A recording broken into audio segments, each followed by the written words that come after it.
Alright, in this video, let's talk about arguably one of Tolstoy's most hilarious works. And we also got to figure out what the heck is a kinglet. Is that a candy bar? Welcome to the CodeX Cantina. I am Una. And I am blown away at how much I love this story, Crypto. Now, we are doing this video as a part of the Tolstoy Triggered project, along with Noah from Everyone Who Reads It Must Converse. We are encouraging anyone who reads this story, if you guys would like to make your own version, feel free to follow the Tolstoy Triggered tag and just follow the 4 simple prompts that we're going to go over in our discussion video, and let's have some fun. Woohoo! Triggered! All right, so what's interesting about this one is this one was published in 1897, so we're post 1880, which is what most of our videos have been for Tolstoy Triggered, as we're looking for that post-religious crisis Tolstoy's writing, right? So he's going through this Christian awakening in his own mind. But this is based on Guy de Maupassant's story, and I'm going to put the title up on the screen because I dare not mispronounce this, because I don't have a chance of pronouncing this right, who wrote this and published it in 1883. And I haven't found an English translation, but Noah said he took the French version of Guy de Maupassant's story and did a Google Translate on it. And he said that it was actually like incredibly similar to Tolstoy. So we're going through a French to Russian translation, rewritten by Tolstoy in Russian, to an English translation that we're reading. So bear with us that there's going to be some weird oddities as we kind of speculate what some of this is, because we know Tolstoy pretty well. We've got the Diamond Necklace coming up out later this week that we've already read at this point. So we're not super familiar with Maupassant, but we're going to go through this step by step. This is going to be a journey. It's real short. And the opening line, near the borders of France and Italy on the shore of the Mediterranean Sea lies a tiny little kingdom called Monaco. And I think it's actually interesting. I did a little bit of research. The last public execution took place in 1847, almost 40 years ago from Tolstoy, minus a few years from Maupassant's. But capital punishment wasn't really abolished in Europe really much until World War II. But really in Monaco, it became abolished in 1962. Yes. So interesting that he chose this and chose the subject of capital punishment in a country where they're known to have not executed anyone in a long time. It's a peaceful country, much like in this story, right? Well, I think that's part of the hilarity of the story, is that he would do something as absurd as this in a place where it seems absolutely absurd, right? Now, what's interesting, though, is that there were a lot of French authors that were against the death penalty, right? Like, this is part of the beauty of literature, is when you can change lives, when you can change laws by writing something that makes someone rethink their stance on things. And you got writers such as Voltaire, Victor Hugo, who were by and whole largely against the death penalty. Now, France, where Maupassant lived, they didn't abolish it until 2007. Oh, I can believe it. And we have a president, I'll put his name up on the screen, who was a supporter of abolition and systematically pardoned every convict condemned to death over the 3 years of his term from 1906 to 1913, just a few years after the story was published. I think that's important because that mindset is very different from our mindset where we live, and maybe many of our viewers are from the United States, where we still have the death penalty in many of our states. So that's going to be why is that such a big deal? Well, because in many of these places, they don't believe in the death penalty anymore. And it's arguably, was it literature like this that helped people to rethink their stance? I don't know. There's obviously a lot of discussion on it. Now, it's also, you bring up a lot of our viewers in the United States. I've noticed that some of the stats in our Tolstoy videos have had a lot of people from India. Welcome if you're from India. I have seen a lot of videos out there that go into super detailed discussion on plot. Since those already exist, we'll give a real quick high level of the plot, but we're going to go into a discussion where we really try to break down and understand maybe some of the deeper meanings behind this piece. So we start off in Monaco, small little kinglet, and that's important to note. We'll talk about that later. And it's one of the few places that still have gambling. We'll talk about that later. And there's a guy that murders somebody, and he gets thrown in jail, and then they decide that they're going to put him to death, and they have to decide how are they going to kill him. So they don't have a guillotine, so they try to get a guillotine, and they can't. And then they try to get a guillotine from a different country, and they can't. So they put him in jail. And they're doing all of this because they want to save money. And it turns out in the very end that it is more cost effective to just give him a pension and kind of shoo him away than it is to jail him or kill him. And he also won't leave the jail on his own at the end. And it really is a story a lot about, the king and their powers over people and them wanting to kill people versus money. They couldn't get the guillotines and execution. It was to your last point that they didn't want to spend the money on it. Yeah. All right. Well, they couldn't get them for the price that they wanted. That's the key. Yeah. All right, so let's jump into our discussion. If you're new to Tolstoy Triggered, what we do is we come up with a couple of prompts. We have 4 prompts for this one. Again, if you'd like to create your own video and your own interpretation on this, we'd love to hear your answers and stuff on that. So let's get started with the first question. Number 1, examine a true king as opposed to a kinglet. And I'm going to assume the let just means smaller version of the king, like you see sometimes. If there's actually a kinglet, I couldn't find out any information on it. Yeah, I think this is poking a little bit of fun of where a king rules an entire, quote, country, but in actuality, he only rules over a few select people, and then he tells them what to do in his stead. So I think it's Tolstoy making fun a little bit of the powers of a king when they aren't all high as mighty as they think they may be. We have the quote, "So he lives and reigns and rakes in the money and holds his court with all the ceremony of a real king." Yeah, another way, real king. Yeah, implying that he's not a real king, right? So size matters. The story is hysterical. So the king can't sustain himself with his small kingdom. There's not enough taxes, right? We're not taking enough money from these people to be able to support what we need. Yeah, so this is where we talked about before that the importance of this is that they're one of the few places that allows gambling to raise revenues. Right. It's this concession. We need money. We can't survive without it. So we allow this small evil in, right? The German sovereign countries have already said that this causes more evil than what it's worth, and they've made it illegal. But they're like, well, we'll just do this small thing. We'll just allow it because we don't really have problems in our country, and it won't be a problem, right? Yeah, I think it's going to benefit us. Yeah. And I think this is kind of symbolic of allowing, if you can imagine instead of a country, it being a person, allowing a little bit of evil because it's small, it doesn't matter. It's not the real thing, right? In the same way that this king, he's a kinglet. He's not a real king, right? But we let him kind of have the ceremony and collect taxes and rule as if he were one. I think this is kind of representing and bringing in that we're letting a small evil into our lives, right? This is the mini Snickers. Not a full Snickers bar, mini Snickers bar. It's okay. Yeah. This is okay. It's just a little bit. This is the baby Snickers. But we have the quote, "There were also taxes in this kingdom, as elsewhere.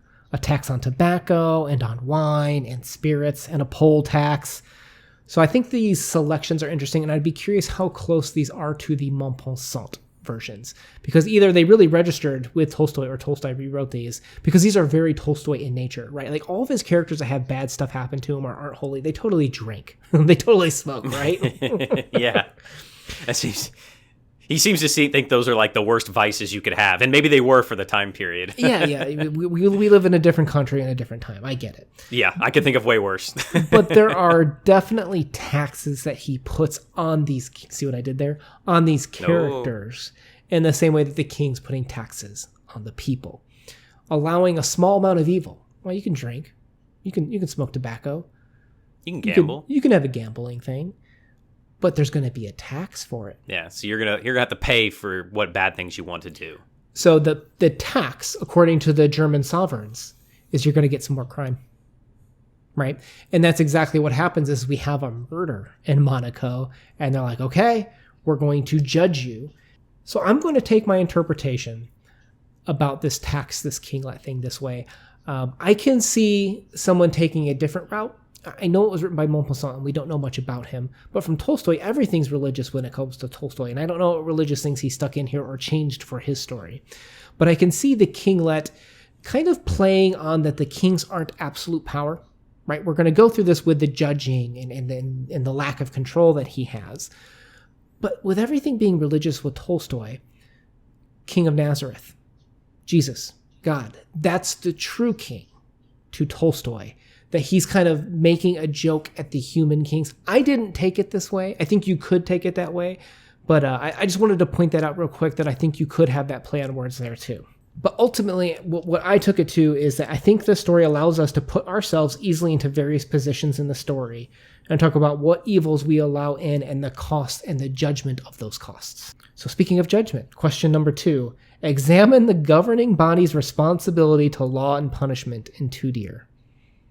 This is the funniest part. This is makes the best story, part. right? This is my favorite part, is the complete lack of control, the complete lack of having to have prepared for anything in advance is just what makes this such a Monty Python-esque hysterical story. They have no ability to solve their problems whatsoever. It's hilarious. It really is. I was chuckling and when I was reading this in bed, my wife kept looking. She's like, "What's funny?" And I'm like, "Oh, the story. The absurdity of it just keeps taking it one step further." I couldn't believe it. So all the other countries have abolished gambling, right? Because it brings in this crime. It brings in this issue. So this man that did the murder goes through the judgment of humans and is judged to be guilty, right? So it's time to punish him. Yep. Give him the death penalty. Right. So this should be absolute fate. They judged it. This is what your sentencing is. And it should just be, this is what happens. But what I like about these next series of events is how they keep shifting the judgment, right? Okay, well, it's going to be death by beheading. That's what it's going to be, right? What do you mean it's going to be 16,000 francs? I'm not paying 16,000 francs to kill this guy. What about you, Italy? 12,000? No way. Let's just stick him in jail. How much does it cost for a guard? 600 francs? Fine. We're going to pay 600 francs. We'll just change this judgment, right? In the same way that I think what he's kind of mocking is God's judgment, as we saw like in God Sees the Truth But Waits. That's the supreme judgment in Tolstoy's eyes. He's mocking the human condition here for looking internally at your own needs. So the king looking at the cost, he can barely survive on this country, has to run gambling to make his country survive, changes the judgment for a more beneficial way that he doesn't have to spend as much money. Right? It's just a complete ironic tale of what they go through. Yeah, here. I love it. I love it. And I love how each time they come up with this solution, it's just like, oh, no, it's too expensive. Especially the part where he's like, don't we have an army? Don't we have soldiers? Can't somebody just kill him? And they're like, no, we're not trained to behead people. We're soldiers. I thought that part was hysterical. That was great. The soldiers wouldn't even kill the guy. People trained to kill won't kill. Won't kill, yeah. And then when he gets set into jail, he won't even follow. He follows the rules, and they don't expect him to. And he goes out of jail, goes and gets his food, and then goes back to his jail cell. And they're like, "Well, dang it, that didn't want to work," because they thought he would run away and they'd be rid of him. And they're like, "Wait a minute, the murder guy is following the rules? That's what? That doesn't even make sense." Like the whole time, you're just thinking, "Wow, this is crazy." Of why we still have the death penalty. And like you said at the beginning, I think this really could be a piece that affected people's thoughts about why or how absurd maybe the death penalty is, whatever your personal view may be. I wrote this down. I think we're saying that we can't really be the ultimate judgment. There's too much self-interest we take in how we set up things, that we're never really impartial or objective as human beings. And I think the absurdity and the just the comedy that happens with this court and rule really just makes it apparent that he's mocking human judgment. Yeah, and we should only care about God's judgment in the end. That would be Tolstoy's view, which is why I'd be curious to see what Maupassant's is and how much. Apparently not much was changed, but I can see why this resonated so closely, maybe from a different angle with Tolstoy. Yeah, I would be interested to see the other version as well, because a lot gets lost in translation sometimes. It really does. Tone and words change. Be interesting to see. Like the numbers, like the original 16,000 quote and the 12,000 quote, all the same. It's really interesting. Number 3, examine the cost of a life in 2 Deer. Let's start off with our best quote, right? The rascal was really not worth the money. The fact that he calls him a rascal. I love it.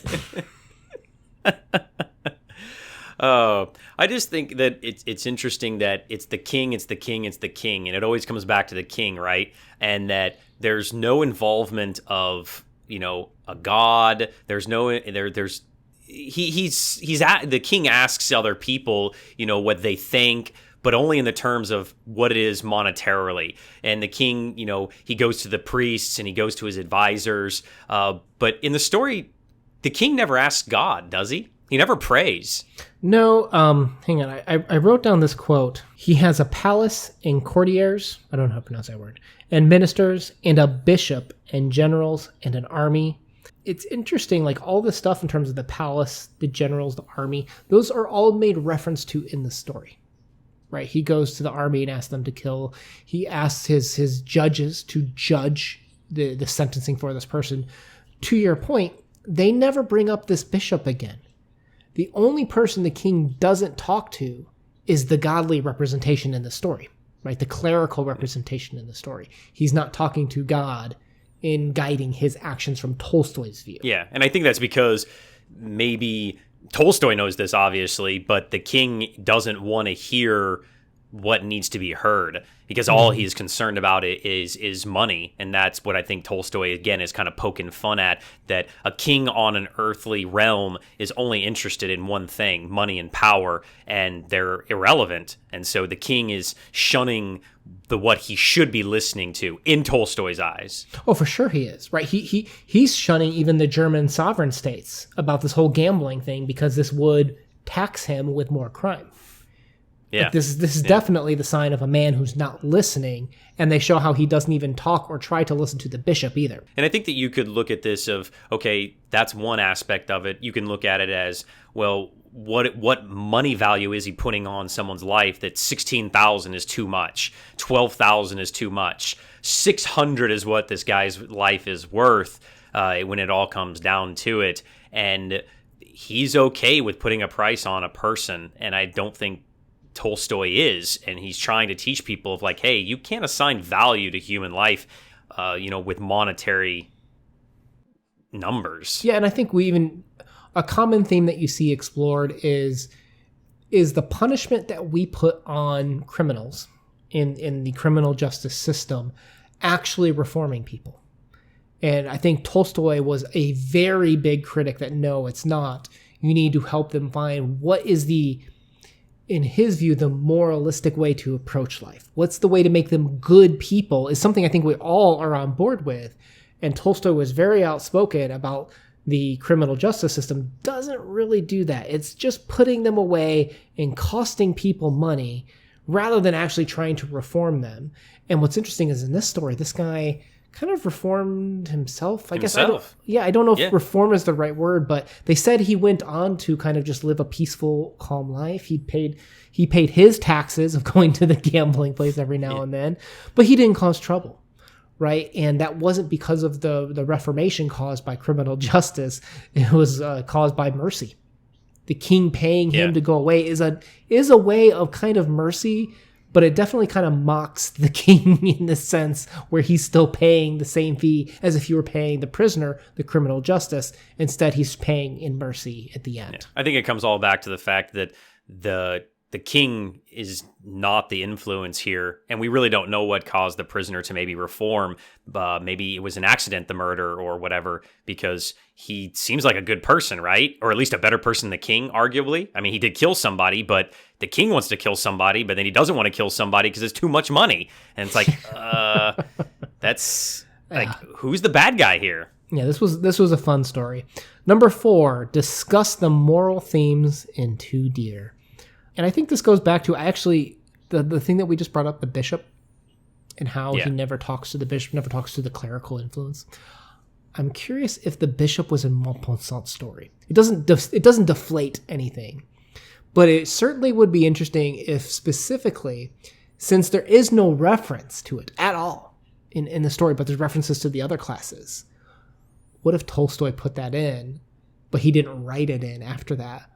And it's just kind of that subtle nod that you and I are extrapolating from. Yes, I think it could be. I think that maybe Maupassant was more focused on, as a Frenchman and, all the things that they're going on in their country during the time that he lived. He's going to be focusing maybe more on governance and, the powers of a king at the time. And then I could see Tolstoy taking this, putting his own little spin on it, because just throwing the bishop in there adds that whole morality and religion stuff that we just talked about.